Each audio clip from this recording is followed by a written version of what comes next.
This is not about policy. This is not about politics. This is literally about a future in which America is either going to choose to try to become a truly representative democracy or devolve into fascism. That's the tension right now.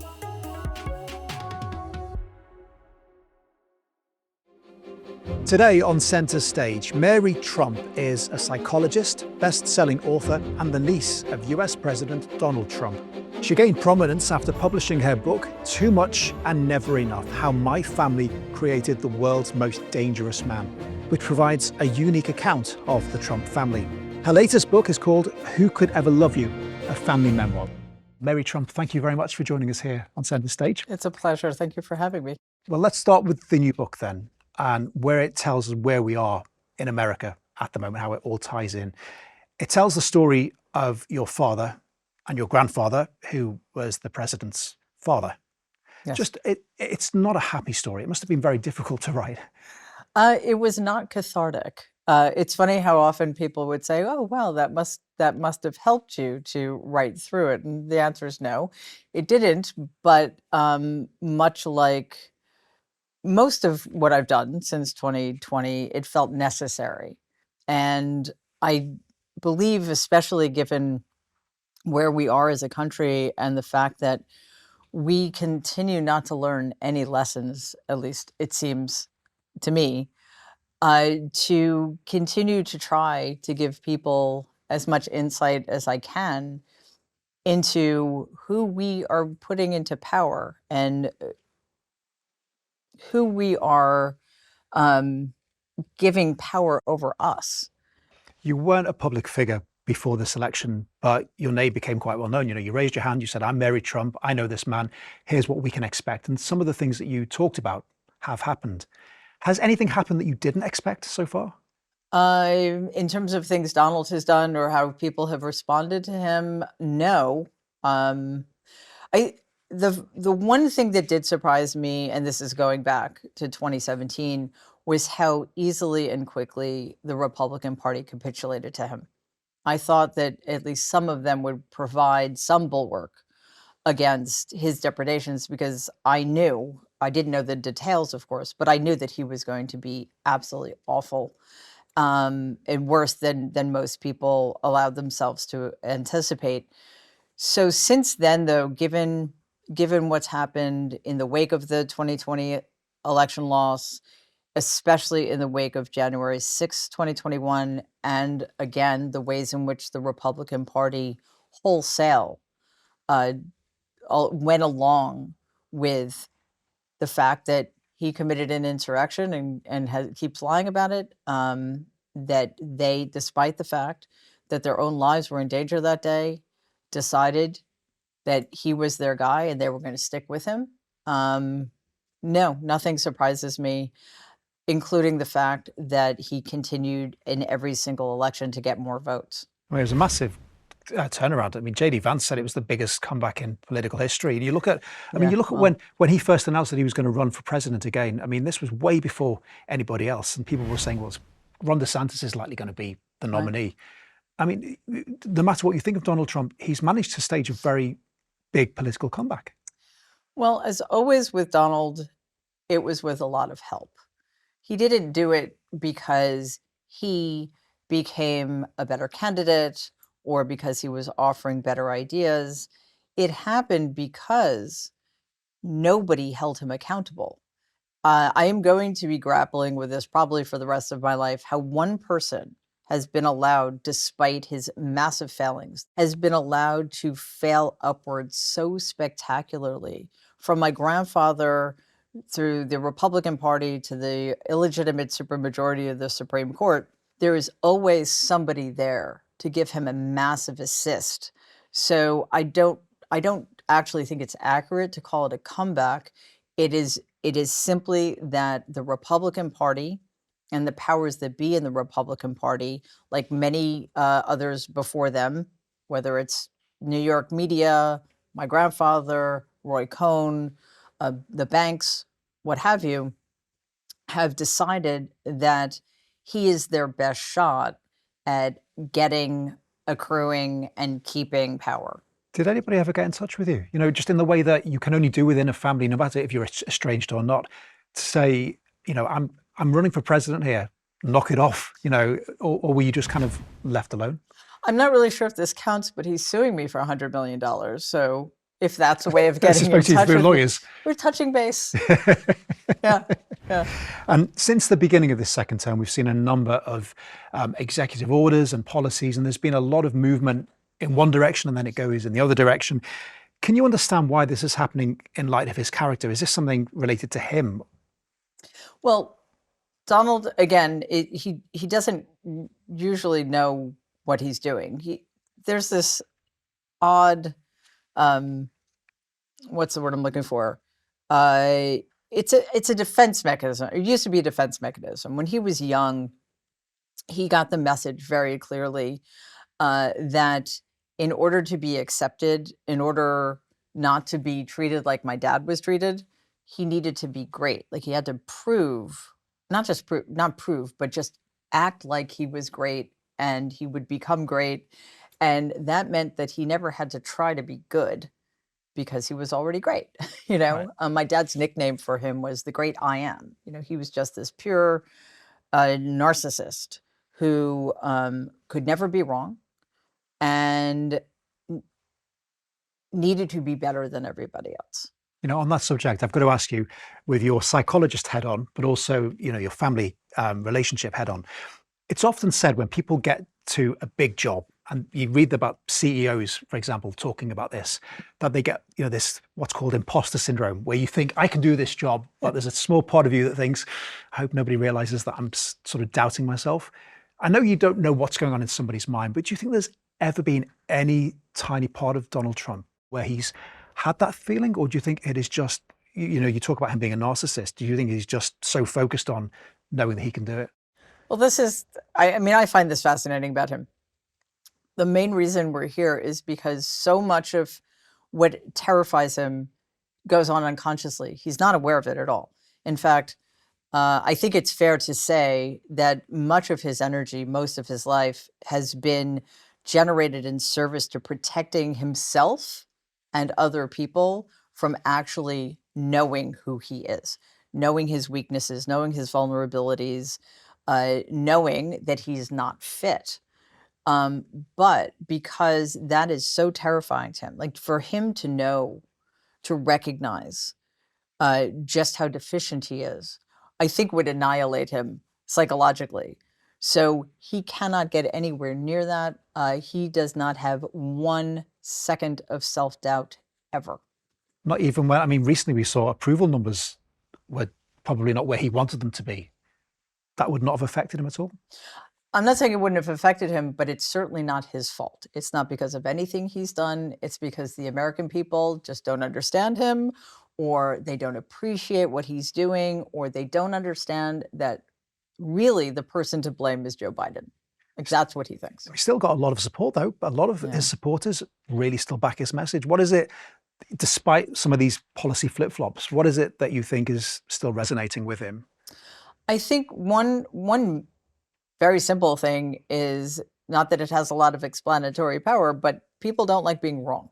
So it's very difficult to admit, I've been supporting this person for over a decade now, and he's destroying the economy, which is the main reason I voted for him, or whatever the issue might be. So they just double down on, as he does, on being wrong. But I think it goes much deeper than that. This country has never grappled with some of its most profound issues. And we've gotten to a place where there's a significant minority of people, white men in particular, who feel entitled and who like the fact that he represents their interests. We often hear people say that so many people in America vote against their self-interests. But that's making an assumption that we know what those self-interests are. I think a lot of people vote for Donald, support him because he does hate the same people they hate, because he's willing to make the lives of people they think are beneath them worse. And another thing that appeals to them, I believe, is that he, despite his deficiencies, has succeeded. They like the fact that he gets away with everything. And I think in some part they see themselves in him. Uh, a guy who's just kind of a loser, but keeps getting everything breaking his way. And they admire that and they want a piece of it. It's interesting you say that, because loser is a word that he often uses to refer to other people. But his supporters, like you say, they do like the fact that he's not subtle, right? I mean, that's one of the few things you can say about Donald Trump. He's not subtle. He comes in, he says, I'm going to do this. I'm going to take a bulldozer to this, or he'll give Elon Musk a chainsaw, or somebody will give him a chainsaw and he'll be allowed to race around with it on stage. People seem to like that, or some people seem to like that. Unfortunately, this is true. They do seem to like it. And I think that's why it's very difficult for those on the other side of the political divide to understand or to get a really good handle on how to oppose what's happening, because it's so outside of a lot of people's experience to recognize that there are a significant number of people in this country, in the world, in any society, who are just quite frankly awful, and who actually like the cruelty. And I think that's hard to admit. It's hard to come to terms with, because then what do we do? Have you got any plans to write another book? I mean, you've probably got a lot of material to go through. And also, as things evolve over the next 4 years, I imagine you'll have a lot to say. Yes, in terms of writing another book, I'm going to take a bit of a break, because it feels like we're in a break glass in case of emergency moment. And I feel like my energies are better spent on the day to day and just kind of becoming a more effective opposer, if you will, because this might surprise you, but I'm on the left of the political spectrum, and we don't have a leader. We don't have an effective opposition. And I think we need to figure that out. And, if I can be in service to that, I think that would be a good use of my energies. We need to reposition not just the Democratic Party, but the American people to understand that this is not about policy. This is not about politics. This is literally about a future in which America is either going to choose to try to become a truly representative democracy or devolve into fascism. That's the tension right now. And I think the more the Trump regime exhibits its own fascistic tendencies and oversteps and overreaches, the more people are seeing the consequences, the more people are seeing, wait a minute, they're denying due process to those people. What is to stop them from denying it to me?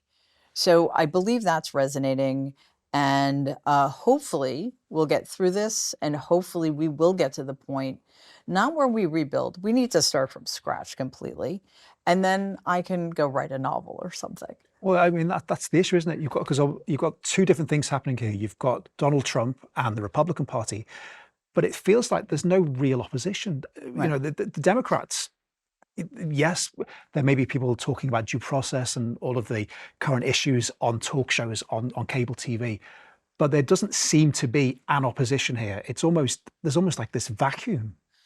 Yeah, it's actually devastating, because so many people are failing to meet the moment.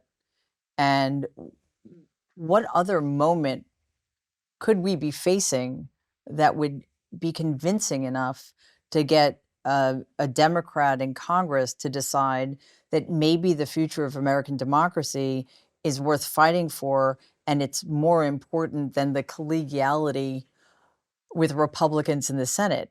The Republicans don't play, there are no rules anymore.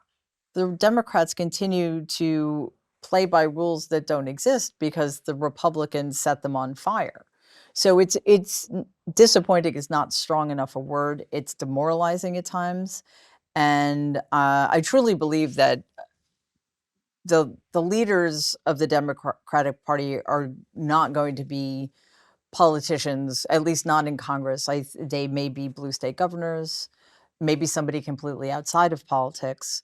But the fact that this vacuum has been allowed to remain unfilled for so long is it's tragic, because again, it's not Democrat Republican.